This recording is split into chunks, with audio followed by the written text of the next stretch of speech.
বর্তমানে বাহিরে কিন্তু প্রচুর পরিমাণে গরম পড়ছে, আর এই অসহ্যকর গরমে একটু প্রশান্তির জন্য ছোট থেকে বড় সবাই কিন্তু আইসক্রিম খেতে খুবই পছন্দ করে। আর এই আইসক্রিমটা যদি খুব সহজে অল্প খরচেই একদম স্বাস্থ্যকর পদ্ধতিতে ঘরেই তৈরি করে নেওয়া যায় তাহলে কেমন হয় বলুন তো।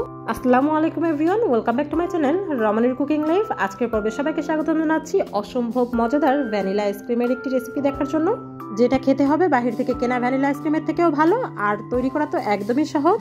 আশা করি রেসিপিটা আপনাদের সকলেরই খুবই পছন্দ হবে। আর এরকম আরো সহজ এবং মজার মজার রেসিপি পেতে আমার চ্যানেলটি সাবস্ক্রাইব করে পাশে থাকা বেল আইকনে ক্লিক করে রাখতে ভুলবেন না। এতে করে আমি যে কোনো নতুন রেসিপি শেয়ার করার সঙ্গে সঙ্গে তার নোটিফিকেশনগুলো আপনাদের কাছে পৌঁছে যাবে। চলুন তাহলে শুরু করা যাক।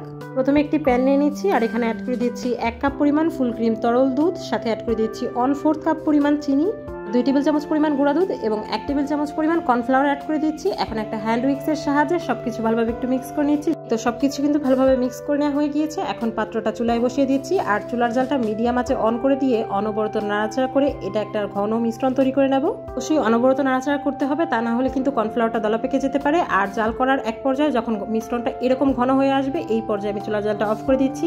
এখন পাত্রটা চুলা থেকে নামিয়ে অনবরত নাড়াচাড়া করে মিশ্রণটা পুরোপুরি ঠান্ডা করে নেব। মিশ্রণটা ঠান্ডা হয়ে গেলে কিন্তু আরো অনেকটা ঘন হয়ে যাবে, দেখতেই পাচ্ছেন এটা ঠান্ডা হয়ে গিয়েছে। আর এই মিশ্রণটা কতটা ঘন হয়ে গিয়েছে। এখন এই মিশ্রণটা একটা সাইডে রেখে দিচ্ছি, আর একটা পাত্র নিয়ে নিচ্ছি। এখানে অ্যাড করে দিচ্ছি 1/2 কাপ পরিমাণ হুইপড ক্রিম। আপনারা চাইলে কিন্তু যে কোনো ব্র্যান্ডের হুইপড ক্রিমটাই ব্যবহার করতে পারবেন।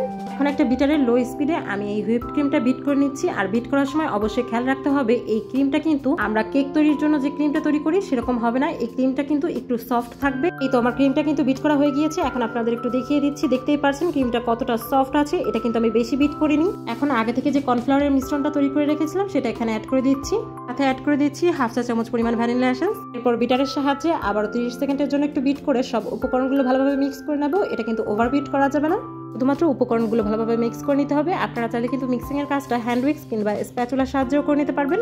তো আমার বিট করে নেওয়া হয়ে গিয়েছে। এখন কিন্তু সব উপকরণগুলো ভালোভাবে মিক্স করে নেওয়া হয়ে গিয়েছে, দেখতেই পাচ্ছেন। আমি একটা স্প্যাচুলার সাহায্যে আবার একটু ভালোভাবে চেক করে নিচ্ছি এই আইসক্রিমের মিশ্রণটা কতটা পাতলা হয়েছে তা নিশ্চয়ই দেখে বুঝতে পারছেন। এই মিশ্রণটা কিন্তু এর থেকে বেশি ঘন হওয়া যাবে না, এরকমই পাতলা হতে হবে। এখন যে পাত্রে আমি আইসক্রিমটা সেট করব ওই পাত্রে এই আইসক্রিমের মিশ্রণটা ঢেলে নিয়ে একটা স্প্যাচুলা দিয়ে উপরের দিকটা এভাবে সমান করে দিচ্ছি।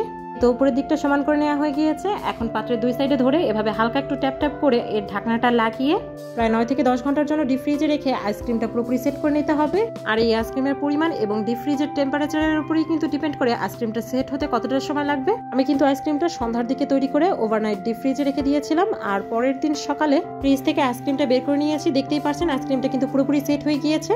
দেখতেই তো পাচ্ছেন ভিউয়ার্স, এখানে আমাদের 1/2 কেজি পরিমাণের ভ্যানিলা আইসক্রিম তৈরি হয়ে গিয়েছে মাত্র 1/2 কাপ পরিমাণ হুইপড ক্রিম দিয়ে। আর এই আইসক্রিমটা কতটা পারফেক্ট ভাবে তৈরি হয়েছে তা নিশ্চয়ই আপনারা এই আইসক্রিমের টেক্সচারটা দেখেই বুঝতে পারছেন। আর এই ভ্যানিলা আইসক্রিমের টেস্টের কথা যদি বলি, এটা কিন্তু বাহির থেকে কেনা ভ্যানিলা আইসক্রিমের থেকেও অনেক ভালো খেতে হয়েছে। বাইরে থেকে বিভিন্ন কোম্পানির আমরা যে আইসক্রিমগুলো কিনে খেয়ে থাকি এতে কিন্তু সিএমসি বা জিএমএস নামক বিভিন্ন ধরনের কেমিক্যাল ব্যবহার করা হয়ে থাকে। চাইলে কিন্তু কোনো ধরনের কেমিক্যাল ছাড়া ঘরেই এভাবে স্বাস্থ্যকর পদ্ধতিতে আইসক্রিম তৈরি করে নিতে পারবেন, যেটা খেতে হবে অসম্ভব মজার। আর বাড়িতে ট্রাই করলে আমাকে কমেন্টে জানাতে ভুলবেন না। আর রেসিপিটি পছন্দ হলে অবশ্যই ফ্রেন্ডস অ্যান্ড ফ্যামিলিদের সাথে বেশি বেশি শেয়ার করতে ভুলবেন না, কেননা আপনাদের সাপোর্টই আমাকে আরো বেশি উৎসাহ যোগায়। আবার দেখা হবে নতুন কোনো রেসিপি নিয়ে নতুন কোনো ভিডিওতে। আল্লাহ হাফেজ।